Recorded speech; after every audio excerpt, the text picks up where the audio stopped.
प्रवेश गर्नुभएका सम्पूर्ण दिदीबहिनी दाजुभाइ कमरेडहरू, यहाँहरू सबैलाई म सबैभन्दा पहिले हाम्रो गौरवमय पार्टी नेपाल कम्युनिस्ट पार्टी एकीकृत समाजवादीको तर्फबाट हार्दिक क्रान्तिकारी अभिवादन प्रकट गर्न चाहन्छु। प्रिय कमरेडहरू, तपाईहरुले आज एउटा ऐतिहासिक निर्णय गर्नुभएको छ। अब हाम्रो देश एउटा नयाँ मोडबाट अगाडि बढ्दैछ। हामीले हाम्रो देशमा समाजवाद स्थापना गर्नको लागि, जनवाद स्थापना गर्नको लागि यो यात्रा सुरु गरेको 72 वर्ष भएको छ। यो 72 वर्षमा अनेक मोड र घुम्कीहरूलाई पार गरेर हामीहरू यो आजको उचाइमा आइपुगेका छौँ र आजको उचाइमा आएर अब हामीले यो देशमा जनवादी क्रान्ति सम्पन्न गर्यौं 62-63 को जनक्रान्ति मार्फत र अब यो क्रान्ति सम्पन्न भइसकेपछि हामी समाजवादी क्रान्तिको नयाँ चरणमा प्रवेश गरेका छौं। अब यो समाजवादी क्रान्तिलाई सम्पन्न नगरेसम्म हाम्रो समाजबाट शोषण अन्त्य हुन सक्दैन, दमन अन्त्य हुन सक्दैन, अत्याचार अन्त्य हुन सक्दैन, विभेद अन्त्य हुन सक्दैन। चाहे हामी महिला र पुरुषका बीचमा विभेद हेरौं, यो विभेद पुँजीवादी समाजले अन्त्य गर्दैन। हेर्नुस्, समाजवादी समाजमा गएपछि मात्रै यो विभेद अन्त्य हुन्छ। मान्छेले मान्छेमाथि आज शोषण गरिरहेको छ, अन्याय गरिरहेको छ। त्यो कुरालाई जबसम्म हामी समाजवादमा पुग्दैनौं, मान्छेले मान्छेमाथि गर्ने शोषणको अन्त्य हुँदैन। पुँजीवादले हामीलाई त्यस प्रकारको मुक्ति दिन सक्दैन। यसो हुनाले हामीले जनवादी क्रान्ति सम्पन्न गर्यौं। यो भनेको पुँजीवादी क्रान्ति हो। हिजो हाम्रो देशमा सामन्तवाद थियो, निरङ्कुश व्यवस्था थियो, राजतन्त्र थियो। त्यसकारणले हामीले पुँजीवादी क्रान्ति गर्यौं। त्यति बेला पुँजीवादी क्रान्ति गर्नुको लागि पनि हामीलाई 58 वर्ष लाग्यो। 2006 सालबाट कमरेड पुष्पलालले सुरुवात गर्नुभएको यो यात्रा अनेक माङ्गो टिङ्गो मोडहरू पार गर्दै हामीले 62-63 मा आएर पुरा गर्यौं। अर्थात् 58 वर्ष लगाएर हामीले पुँजीवादी क्रान्ति सम्पन्न गर्यौं।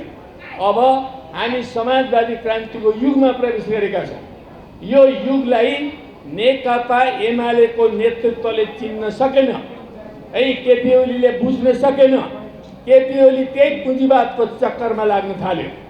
जब हामीले नेता बनायौं, नेता बनाइसकेपछि उनले पार्टीका नीति बिर्स्यो, कार्यदिशा बिर्स्यो, कार्यक्रम बिर्स्यो र सम्पूर्ण कुराहरू बिर्स्यो र उनलाई कुर्सीको मोह मात्रै आयो। हेर्नुस्, कुर्सीको मोह, लाभ, विभिन्न किसिमका लाभ प्राप्तिको निम्ति उनी लाग्न थाले। त्यसले गर्दाखेरि पार्टीको जुन कार्यदिशा थियो, नीति थियो, सिद्धान्त थियो, त्यसलाई कार्यान्वयन गर्न सक्ने अवस्था भएन। नेकपा एमालेको 9 महाधिवेशनले राम्रो कार्यदिशा, नीतिहरू, सिद्धान्तहरू पारित गरेको थियो, तर त्यसलाई उनले लागू गर्न सकेनन्। उनी दक्षिणपन्थी अवसरवादको भासतर्फ फासिँदै गए। यो भासिँदै जाने सिलसिलामा जब हामीले योभन्दा अगाडिको निर्वाचन सम्पन्न गर्यौं, त्यो निर्वाचनबाट ठुलो उपलब्धि प्राप्त भयो। ठुलो उपलब्धि, 2टा वामपन्थीहरू मिल्दाखेरि हामीले झन्डै 2/3 बहुमत ल्यायौं। त्यो 2/3 बहुमत ल्याएपछि सिङ्गो यो देशका 3 करोड जनताको भावना सगरमाथा भन्दा उच्चा भएको थियो। किनभने अब देशमा परिवर्तन आउँछ। अब यो देशबाट गरिबी समाप्त हुन्छ। अब यो देशमा किसानहरूको निम्ति कृषि क्रान्ति हुन्छ, भूमि क्रान्ति हुन्छ। यो देशका मजदुरहरूले नयाँ सहुलियत सुविधा पाउँछन्। अब भूमिहीन गरिब किसानले सहुलियत सुविधा पाउँछन्। सुकुम्बासी जनताले पनि अब छारी पाउँछन्। यो खालको भावना देशभरि थियो र देशले विकासको नयाँ गति लिन्छ। राष्ट्रव्यापी रूपमा हामी अब समृद्धिको यात्रातर्फ अगाडि बढ्छौँ भन्ने हामी सबैको आकांक्षा थियो, चाहना थियो, भावना थियो। हाम्रो पार्टीले पनि त्यही सोचेको थियो, अब केपी ओलीको नेतृत्वमा राम्रोसँगले अगाडि बढ्ला भनेर। तर ती सबै भावनाहरूलाई कुल्चिएर, पार्टीका नीति र सिद्धान्तहरूलाई कुल्चिएर हामीले जुन चुनावमा घोषणापत्र अगाडि सारेका थियौं, त्यो घोषणापत्रका भावनाहरूलाई समेत कुल्चिएर केपी ओली पुरै पुँजीवादको दिशामा दक्षिणपन्थी अवसरवादको दिशामा लागे। त्यसले गर्दाखेरि जनतामाथि भयानक ठुलो धोका भयो, पार्टीमाथि पनि धोका भयो, यो राष्ट्रमाथि पनि धोका भयो कमरेडहरू। त्यो धोका भएको हुनाले यो धोका नेताले दिइरहेको छ, हामी चुप लागेर बस्यौँ भने त भएन। त्यसो हुनाले अब यो नेतृत्वले काम गर्न सक्दैन।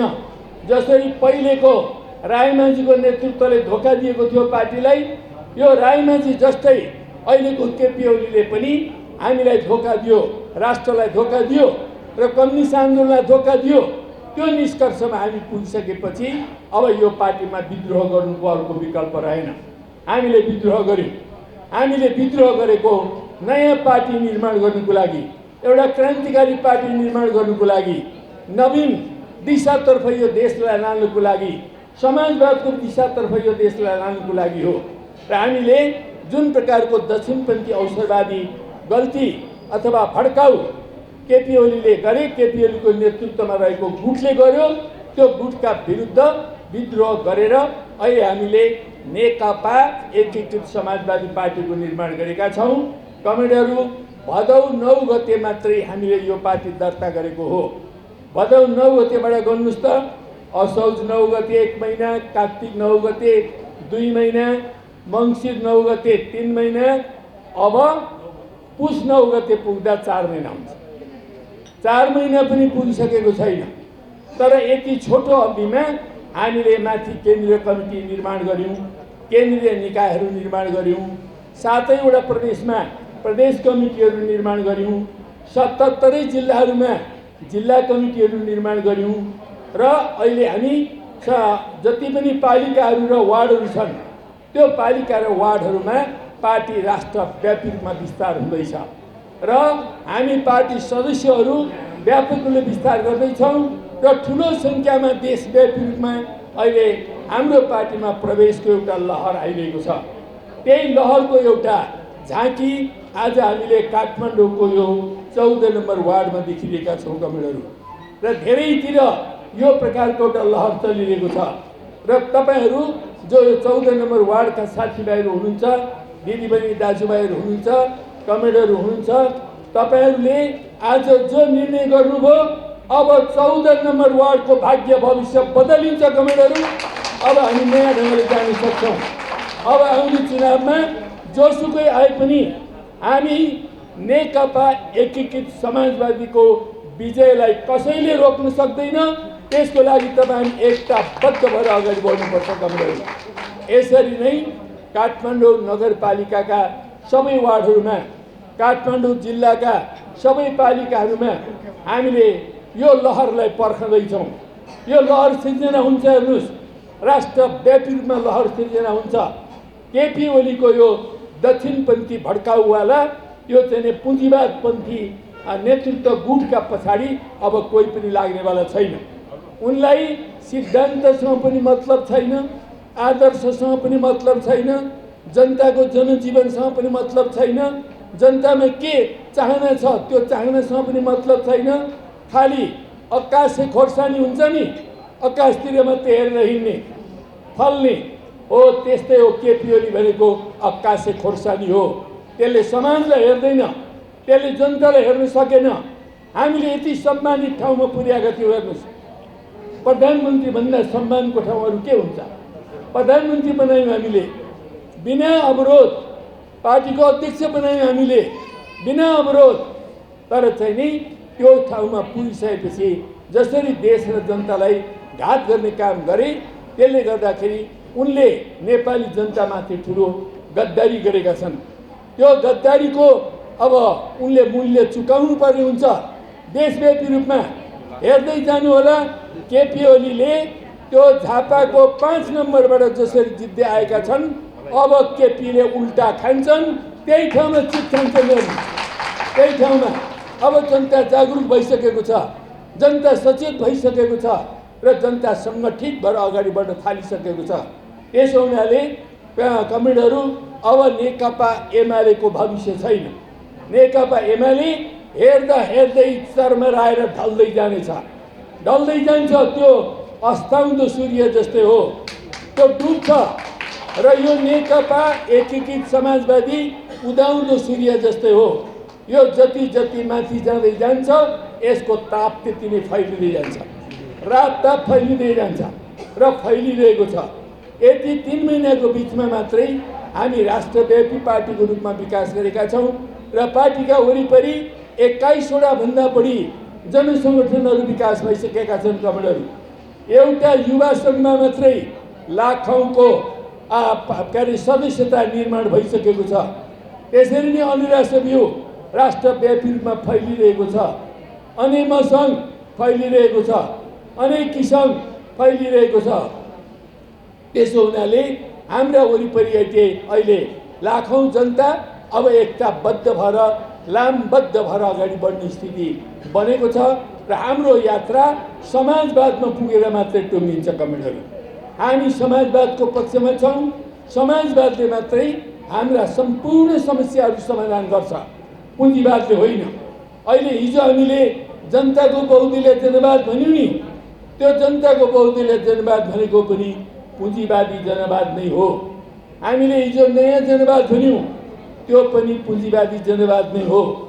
जनताको जनवाद भन्यौँ, त्यो पनि पुँजीवादी जनवाद नै हो। यिनीहरू समाजवाद होइनन्। हिजो सामन्तवादका विरुद्ध लड्ने क्रममा नै हामीले त्यो सही काम गरेका थियौँ। सामन्तवादका विरुद्ध लड्दा हामीले जनवादको झन्डा नै उचालेर लड्नुपर्ने थियो। लड्यौँ हामीले, एक सरो हामीले सफलता प्राप्त गऱ्यौँ। अब युग बदलियो। अब यो बदलिएको युगमा जनवादले लक्ष्य बनाएर काम लाग्दैन। अब समाजवादको लक्ष्य बनाएर मात्रै हामी अग्रगतितर्फ जान सक्छौँ। तर केपी ओली अहिले पनि त्यही जबजलाई लक्ष्य बनाएर हिँड्दैछ। त्यो भनेको के हो भने पुँजीवादको चक्करमा वरिपरि घुमिरहने कुरा मात्रै हो। त्यसले अग्रगतितर्फ जान सक्दैन, समाजवादतर्फ जान सकिँदैन।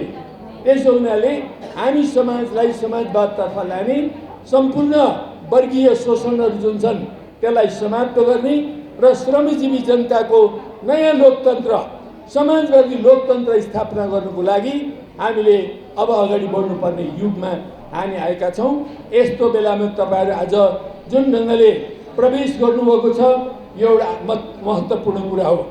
कमेडहरू, यो प्रवेश कस्तो हो भने हामी जस्तो माथिबाट चाहिँ नि यो कोशी नदीको माथिको भागबाट भोटेकोशी भन्नुहोस्, भोटेकोशी बग्दै आउँछ।